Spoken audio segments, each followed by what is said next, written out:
గగన్ భూమిలో పెళ్లి జరుగుతుందన్న విషయం వాళ్ళిద్దరికి తెలియకుండా మనం పెళ్లి చేయాలి అని శారదకి కృష్ణప్రసాద్ ప్లాన్ చెప్తూ ఉంటారు. కానీ అది సాధ్యమయ్యే పనేనా అని శారద అడుగుతుంది. ఇక జానకి, శౌర్య, రామలక్ష్మి కూడా ఆ ప్లాన్ చెప్పి ఉంటారు.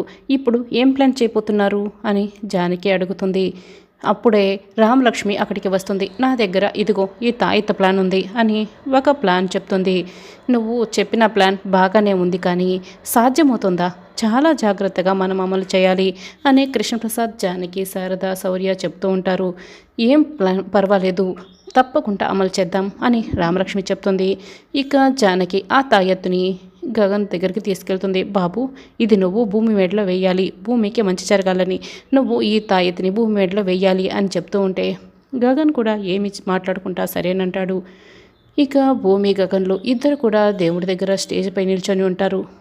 వీళ్ళిద్దరేంటి స్టేజ్ పై ఉన్నారే అని అపూర్వ కోపంగా చూస్తూ ఉంటుంది. నక్షత్ర కూడా కోపంగా రగిలిపోతూ చూస్తుంటుంది. భూమి, గగన్ ఒకరికొకరు కళ్ళలో కలిపెట్టి చూసుకుంటూ ఉంటారు. వేయండి, భూమి మెడలో ఆ తాయెత్తు వేయండి అని రామలక్ష్మి పక్కన నిల్చుని మరీ చెప్తూ ఉంటుంది.